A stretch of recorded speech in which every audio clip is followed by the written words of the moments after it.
Bismillahirrahmanirrahim. Assalamualaikum warahmatullahi wabarakatuh. Selamat berjumpa. Perkenalkan, nama saya Afrianto, mahasiswa Universitas Siber Muhammadiyah, program studi S1 Hukum, Angkatan 4, nomor induk mahasiswa 202206000120. Video ini dibuat untuk memenuhi tugas atau soal ujian akhir semester mata kuliah Hukum Diplomatik dan Konsuler yang diampu oleh Bapak dosen Muhammad Rizal. Untuk memenuhi tugas atau soal ini, saya akan mengangkat tema atau judul tentang yurisdiksi universal versus kedaulatan negara. Studi kasus Myanmar dan Timor Leste yang terjadi pada Februari 2026 yang lalu.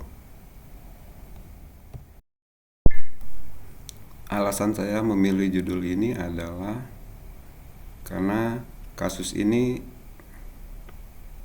menjadi perhatian internasional dan menimbulkan pertanyaan mendasar sejauh mana yurisdiksi universal dapat diterapkan tanpa melanggar prinsip kedaulatan negara yang dijunjung tinggi dalam hukum internasional dan piagam ASEAN.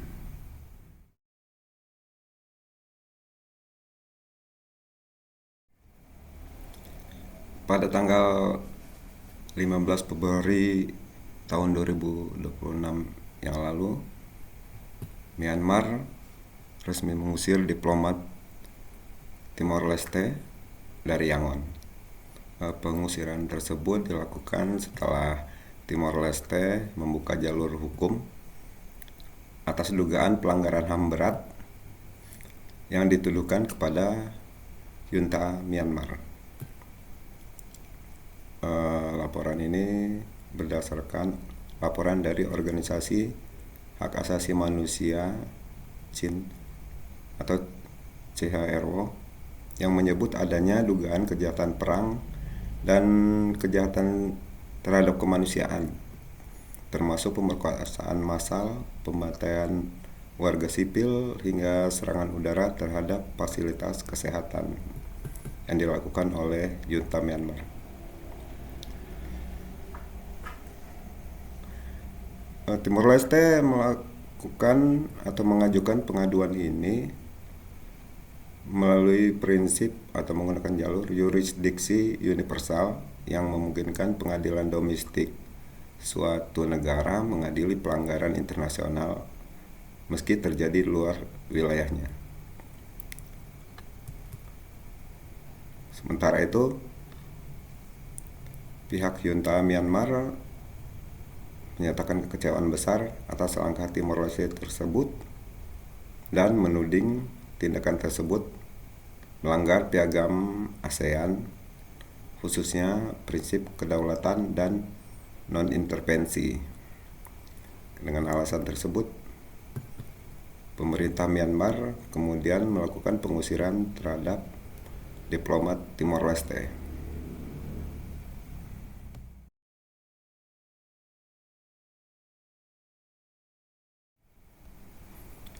Ada beberapa aspek hukum yang bisa kita tinjau dalam persoalan atau kasus ini.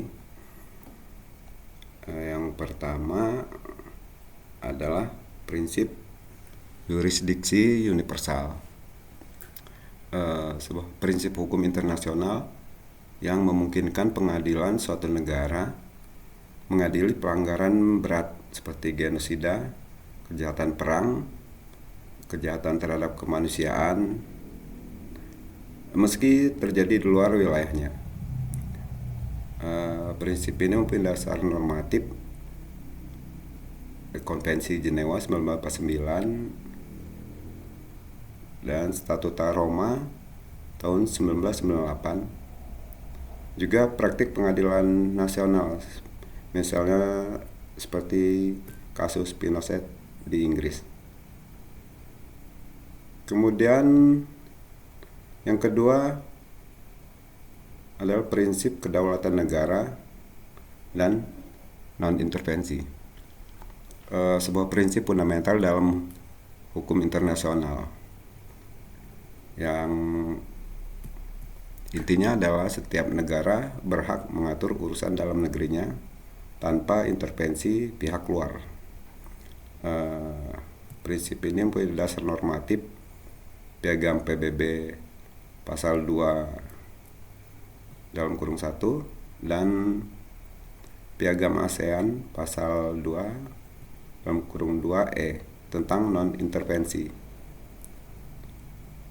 Kemudian ada Konvensi Wina tahun 1961 tentang hubungan diplomatik yang memberi hak kepada negara penerima untuk menetapkan diplomat sebagai persona non grata atau mengusir dan memulangkan diplomat. Namun pengusiran diplomat semestinya harus tetap menghormati prinsip perlindungan dan tidak boleh disertai tindakan representatif. Maksud saya represif.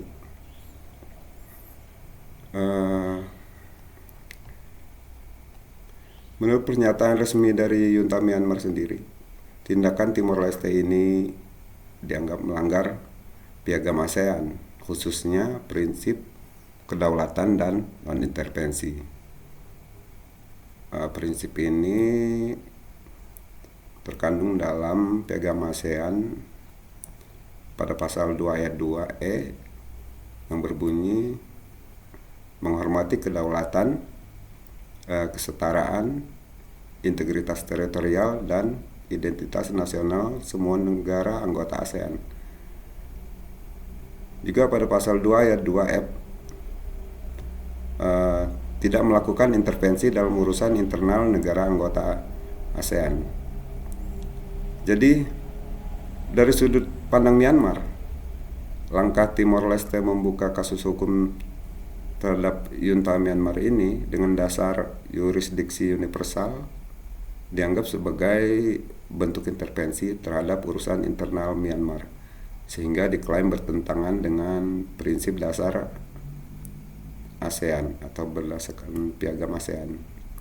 Namun dari perspektif hukum internasional, Timor Leste berargumen bahwa yurisdiksi universal justru sah untuk menindak kejahatan perang dan kejahatan terhadap kemanusiaan, sehingga langkah ini tidak bisa dikategorikan sebagai sebuah intervensi politik.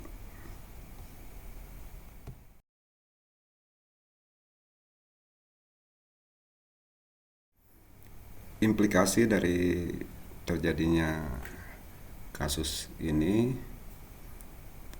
adalah yang pertama dalam konteks regional. Timor Leste yang belum lama menjadi anggota penuh ASEAN, mereka baru menjadi anggota penuh pada Oktober 2025. Sementara kasus ini terjadi pada 2026. Sikap tegas Timor Leste ini terhadap isu HAM ini dinilai sebagai penegasan posisi politik luar negeri mereka. Sementara di kalangan ASEAN, negara-negara ASEAN, kondisinya menjadi seolah terbelah antara negara yang mendukung pendekatan HAM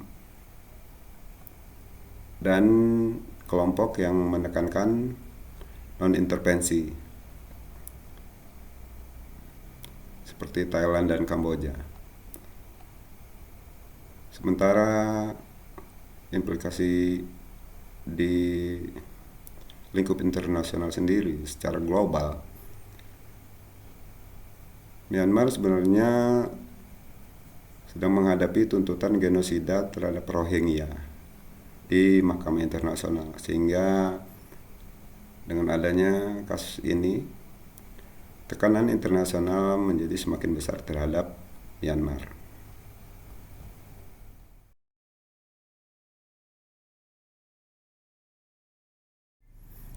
Kasus antara Myanmar dan Timor Leste ini seolah memperlihatkan adanya ketegangan atau kontradiksi antara yurisdiksi universal dan kedaulatan negara. Dari sisi hukum, langkah Timor Leste bisa dikatakan sah sebagai sebuah upaya penegakan HAM internasional. Sementara dari sisi politik, Myanmar menggunakan prinsip kedaulatan untuk menolak intervensi yang dilakukan oleh Timor Leste. Bagi negara ASEAN, kasus ini menjadi sebuah ujian serius. Apakah tetap berpegang pada prinsip non-intervensi atau akan mulai mengadopsi pendekatan HAM yang lebih progresif. Organisasi kawasan ini kembali diuji antara mempertahankan prinsip non-intervensi dan merespon tuntutan penegakan HAM.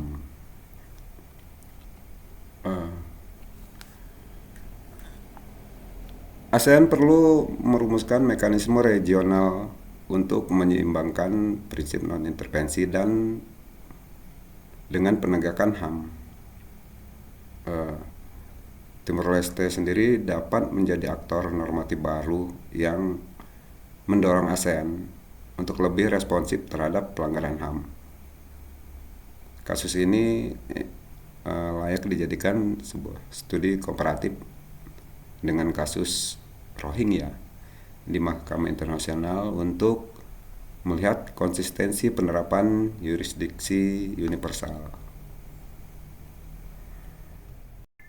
Demikian yang dapat saya sampaikan.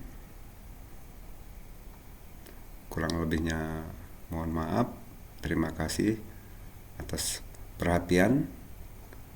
Saya akhiri. Wassalamualaikum warahmatullahi wabarakatuh.